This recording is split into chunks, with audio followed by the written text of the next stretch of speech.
Hello friends, welcome back, and this session is going to talk all about the challenges and the research opportunities that one would get with the augmented and the virtual reality sector.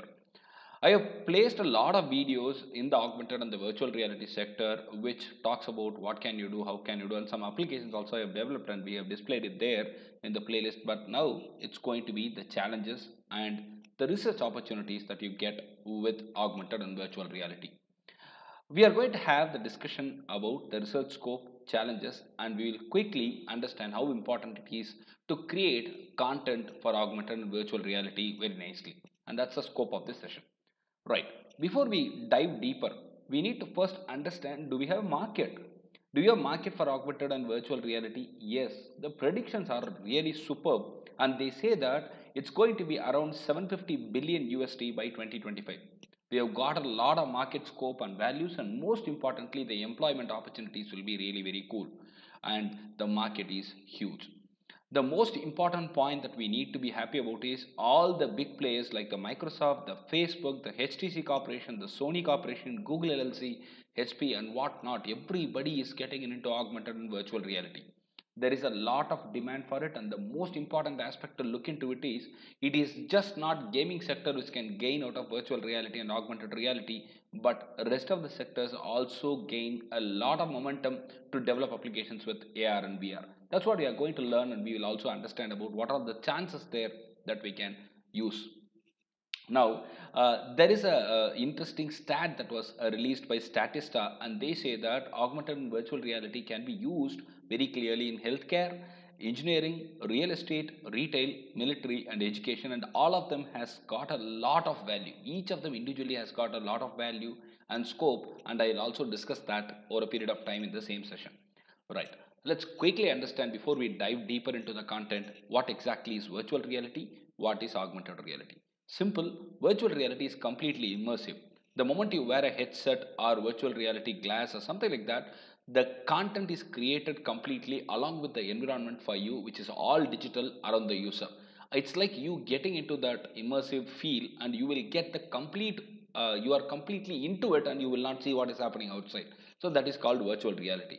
Now, what is augmented reality? Very simple, overlaying the digital content over the real world elements.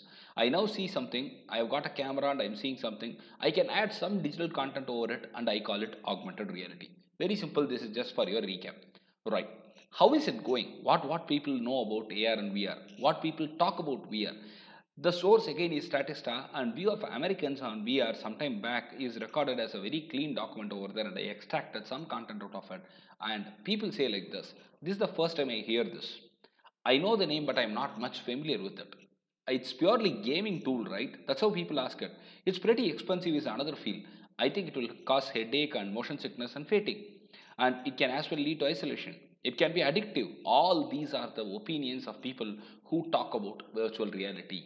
There is no complete clearer understanding of what VR is. Instead, there are a lot of jargons that are revolving around the virtual reality. Yes, some of these are true, but we need to overcome those challenges as well because this has got a great potential. The cost is a major concern for most of them, and they all say that it's pretty expensive.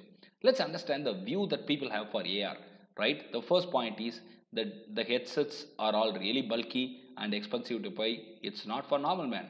Second, creating the content for AR is never easy and is complex.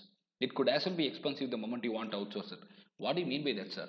Very simple. When I develop an AR application, I may have to keep a 3D model into it. Developing it by yourself needs skill.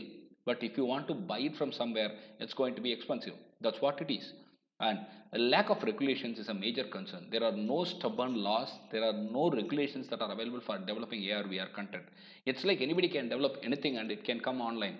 It can be sold as a product, and there is no regulation, there is no board which regulates. Only these are all the content that can go through AR or VR. So that's a major concern for many of them. Awareness. Many people still feel that AR and VR is all about animation. No, it's not animation. It's more than that. It's far ahead of it, and people are still feeling that they are still thinking that it is all about animation. And the next very important point is the safety. When you use the AR headsets and when you start playing games, you get completely totally distracted from the real happenings, though you are connected to real world, you'll be kind of pulled into it. For example, the Pokemon kind of games, many AR games are there which will not let you come out of it. So there could be a lot of addictions, and most important point, it could as well lead to accidents. We have heard of the stories of people meeting with accidents because they were playing AR games. And the mental stress, it is addictive. The mental illness is a possibility. Eye related issues are coming. Headaches are also reported. All these are the opinions. All these are the views that people have towards the AR. And the previous slide I discussed about the views that people have for VR, and now this is the opinion about AR. And the most important, other very important aspects that we need to understand, all the aspects that I have spoken right now are very simple, and they are the ones that generally people say.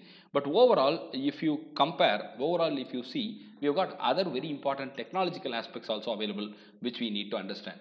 The real time and the royal immersive experience, when you want, you need real good content. So creation of the content is a huge major challenge which we need to be very careful about, and we need expertise for it. Well, so creation of the content is another technological aspect, another challenge that we can say, where there can be a lot of research, a lot of opportunities can come. So what is the next point, sir? The next one is going to be further interesting, and we will see that right now. Cyber security. What is it, sir? Very simple. I'll tell you. You are using a headset and you are playing. Somebody has intruder and somebody is controlling your game. That's a possibility. That could happen. Hackers can come over there and they can completely take over the games. They can take over the equipment that you have for playing the AR VR games or AR VR applications that you are using. And we need a lot of attention towards developing cyber security based applications for the AR VR related stuff. It is not there till now, and we need a lot of focus on that. That is one area where research can be done. Now, to make the AR VR pretty good for live streaming, it's still challenging. Internet speed is a major issue, and we can develop applications which are going to be useful through internet as well for AR VR. And for this, there can be a lot of research, and you have got a lot of opportunities to work on that area. And the headset compatibility. I develop something for a particular headset. When I want to run it in my laptop or when I want to run it in my smartphone, it could be slow or it might not be compatible. So the compatibility issue can be resolved through some technological advancements or through some invention that we make. So we have a lot of opportunities there and we can use it. And the most important point, cheaper the headsets, poor the experience. Expensive the headsets and the system, it's going to be having no takers because it will be really expensive. So we need to develop applications which are going to have the proper trade-off, and it's going to be very interesting. And one very important point that I would always like to stress during my AR VR talks is the processor that you are having in the phone which are AR compatible. Again, your phone should support AR. For that, your processor should support AR. Snapdragon, Bionic are the best of the processors, and you will not have any problems with that. But when you have budget phones, probably your budget phone might not support the AR applications. What do you mean by that, sir?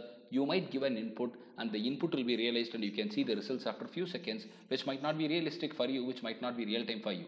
You will not have any sort of kind of enthusiasm in using those kind of applications with non-AR supported phones or low power AR supported phones. You have a processor which can support, but it will be slow. It's as good as it is not supporting it. I have given a link where you can get the list of phones that are updated and available with AR support, and I will paste that in the description section as well, which you can see. Now, the most important aspect is the content creation. I have been telling this a lot of times. We need to create our own 3D models. The renders, we need to create our own. So what do? We use a Blender and we use a little bit of Photoshop to make sure that our things look pretty nice. And I'll show you something. These are all developed by us. You can see that after the render, you could see that it's all pretty nice and we started like this. You need to have a little bit of creativity, and this is an ice cream parlor where you can see that Ibaco ice cream is kept over there, and this is all developed by us. So your content creation skill is something really very important for AR, VR, and it will help you in not buying the 3D models. Instead, you can create the 3D renders or models for you. And you can see that here we have created a quick visualization of how an office could be, how a workplace could be, and this is all done with Blender. And this is all done pretty quick really, and you can see that how exactly things work. So all these creativity and fast creation, fast replica of whatever you can get out of what you see. And it's like you see something and you should be able to reproduce it. So that's what is the most important point that you people should have, and it comes over experience, and you can do it yourself as well. I have shown you a very small simple example over there. And now the most important area is medicine. Sir, the AR VR has got a lot of focus in medicine. First, diagnostics and planning. You can actually do one thing. You can take an image and you can interactively view it through AR VR. You can check it out in all possible angles for diagnosis. I can plan.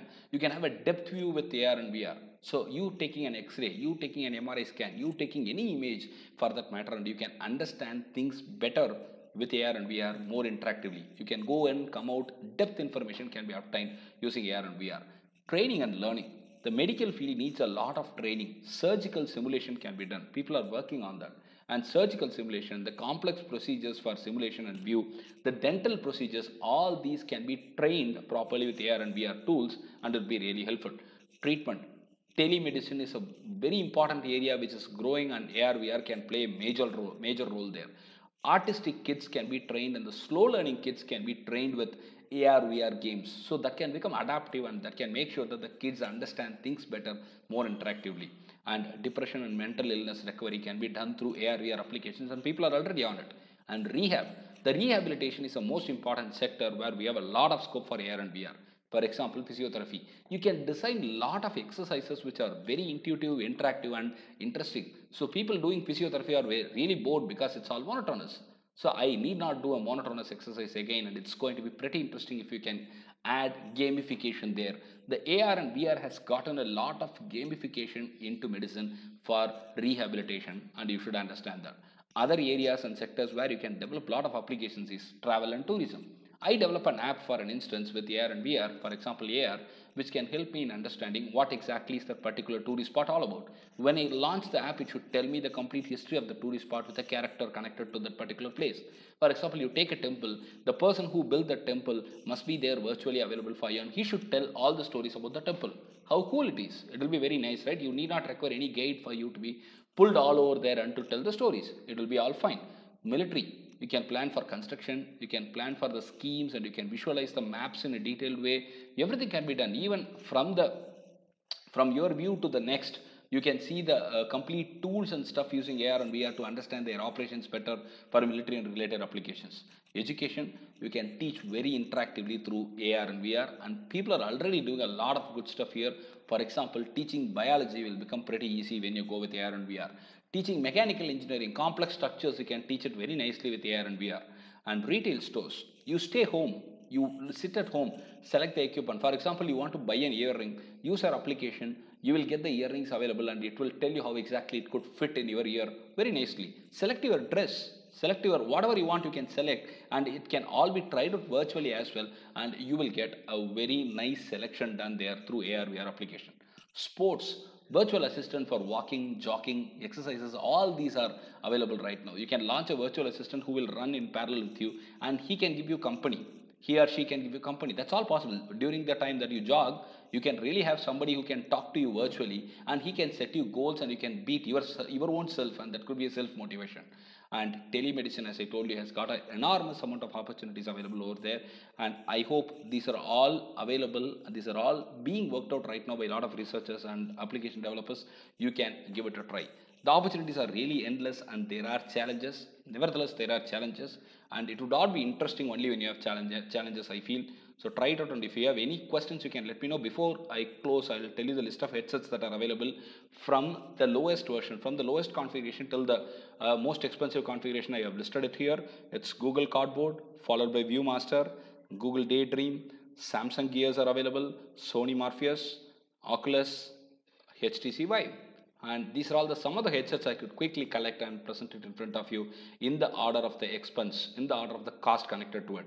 Google Cardboard is the most inexpensive one, where HTC Vive is the most expensive one available there in the list. I hope you understood it clearly. In case you have any questions, suggestions, please go ahead and type it in the comment section. I'll be able to help you with inputs. Thank you very much for following my channel and the content. If you like the content on the channel, please subscribe. Thank you.